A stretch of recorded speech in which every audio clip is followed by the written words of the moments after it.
3300 political पार्टियां हैं। 3300 में से 3000 पॉलिटिकल पार्टियां चुनाव नहीं लड़ती हैं, लेकिन फिर भी वो पूरा चंदा ले रही हैं। साल में लगभग 10,000 करोड़ से ज्यादा ले रही हैं। तो वो कर क्या रही हैं? वो केवल और केवल 20% कमीशन लेके ब्लैक को व्हाइट कर रही है। पॉलिटिकल पार्टी जो पूरे देश को चला रही है, जो मैनिफेस्टो बनाती है, जो ये तय करती है कौन सांसद बनेगा, कौन विधायक बनेगा, कौन मुख्यमंत्री बनेगा, कौन गवर्नर बनेगा, उसके लिए कोई नियम कानून नहीं है। जो राजनीतिक पार्टियां पंजीकरण करा रखा है और चुनाव नहीं लड़ती हैं, उसका पंजीकरण रद्द करने की मांग वाली याचिका पर सुप्रीम कोर्ट ने केंद्र सरकार और चुनाव आयोग को नोटिस जारी कर जवाब मांगा है। हमारे साथ याचिकाकर्ता अश्वनी कुमार उपाध्याय मौजूद हैं। आइए इनसे बात करते हैं। सर, आप अपनी याचिका में क्या कुछ मांगे की है? देखिए, हमने पहली बात तो ये कहा है कि भारत में जितनी भी प्रमुख संस्थाएं हैं, सबके लिए अपना नियम कानून है। सुप्रीम कोर्ट कैसे चलेगा, इसके लिए सुप्रीम कोर्ट रूल है। हाई कोर्ट के लिए अपना हाई कोर्ट रूल है। पार्लियामेंट के लिए अपना कंडक्ट ऑफ बिजनेस रूल है। लेकिन पॉलिटिकल पार्टी जो पूरे देश को चला रही है, जो मैनिफेस्टो बनाती है, जो ये तय करती है कौन सांसद बनेगा, कौन विधायक बनेगा, कौन मुख्यमंत्री बनेगा, कौन गवर्नर बनेगा, उसके लिए कोई नियम कानून नहीं है। तो सब इसलिए एक वैक्यूम है। ये वैक्यूम भरना जरूरी है। चूंकि पार्लियामेंट में कानून नहीं बन रहा, तो इलेक्शन कमीशन को इस पर कुछ करना चाहिए। जो मेरी जानकारी है, इसमें भारत में 3300 पॉलिटिकल पार्टियां हैं। 3300 में से 3000 पॉलिटिकल पार्टियां चुनाव नहीं लड़ती हैं, लेकिन फिर भी वो पूरा चंदा ले रही हैं। और 3000 पॉलिटिकल पार्टियां साल में लगभग 10,000 करोड़ से ज्यादा ले रही हैं।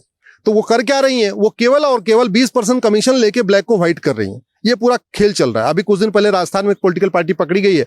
500 करोड़ रुपए उसने 20% कमीशन लेके व्हाइट कर दिया। एक और पॉलिटिकल पार्टी पकड़ी गई जिसने 300 करोड़ रुपए लिया, उसको ब्लैक को व्हाइट कर दिया। तो ये जो कारोबार चल रहा है। दूसरा, ये जो टाइप की जो पॉलिटिकल पार्टियां हैं, जो चुनाव लड़ती नहीं है, पूरा चंदा भी ले रही है, ये अपराधी जो हैं, माफिया हैं, खनन माफिया हैं, बालू माफिया हैं, या जिनका हथियारों का कारोबार है, ड्रग स्मगलर है, उनको अपना पदाधिकारी बना देती हैं। किसी को जिलाध्यक्ष बनाया, किसी को प्रदेश अध्यक्ष बनाया, किसी को प्रदेश का मंत्री बना दिया, ऐसे उनको पद दे देती हैं। तो इस अपराधी टाइप के लोग अपनी गाड़ियों पे बड़े बड़े बैनर पोस्टर लगा के घूमते रहते हैं। अपने घर के आसपास भी अब उन्होंने होर्डिंग पोस्टर लगा रखा है। तो जो कल तक अपराधी थे, वो आज किसी पार्टी के नेता हो गए, बढ़िया सफेद कुर्ता पैजामा पहन के, और ब्लैक मनी को व्हाइट करने का खेल चल रहा है। तो इसको रोकना जरूरी है। इसलिए मैंने पीआईएल फाइल किया था। और मुझे खुशी है कि माननीय सुप्रीम कोर्ट ने केंद्र सरकार के अलावा इलेक्शन कमीशन को नोटिस जारी किया है। 4 सप्ताह का समय दिया है जवाब दाखिल करने का। 4 सप्ताह के बाद फिर सुनवाई होगी। मैं आशा करता हूं कि अगर पार्लियामेंट में कानून नहीं बनता, तो तब तक कम से कम इलेक्शन कमीशन अपनी शक्तियों का उपयोग करके पॉलिटिकल पार्टियों के लिए नियम कानून बनाएगा, उनको रूल फ्रेम करेगा। और ये इलेक्शन कमीशन के पास है। इलेक्शन कमीशन अपनी जो आर्टिकल 324 की शक्ति है, उसको उपयोग करके बहुत सारे नियम कानून बना चुका है। कंडक्ट ऑफ इलेक्शन रूल है, इसके अलावा आपका सिंबल ऑर्डर है, ऐसे बहुत सारे वो बना चुके हैं। इस मामले में अभी तक नहीं बनाया। जबकि वेंकटचलैया कमीशन, जो दुनिया का सबसे बेस्ट जुडिशियल कमीशन माना गया, जिसमें 3 सुप्रीम कोर्ट के जज थे, 2 अटॉर्नी जनरल थे, 2 मेंबर ऑफ पार्लियामेंट थे, 2 उसमें बड़े पत्रकार थे, सीआर ईरानी साहब थे। उस कमीशन ने भी कहा था 2002 में कि तत्काल पॉलिटिकल पार्टियों को रेगुलेट करने के लिए कानून बनना चाहिए। दुर्भाग्यवश वो वेंकटचलैया कमीशन की रिपोर्ट कभी पार्लियामेंट में टेबल नहीं हुई। 2011 में वेंकटचलैया साहब ने खुद अपना एक ड्राफ्ट बना के दिया।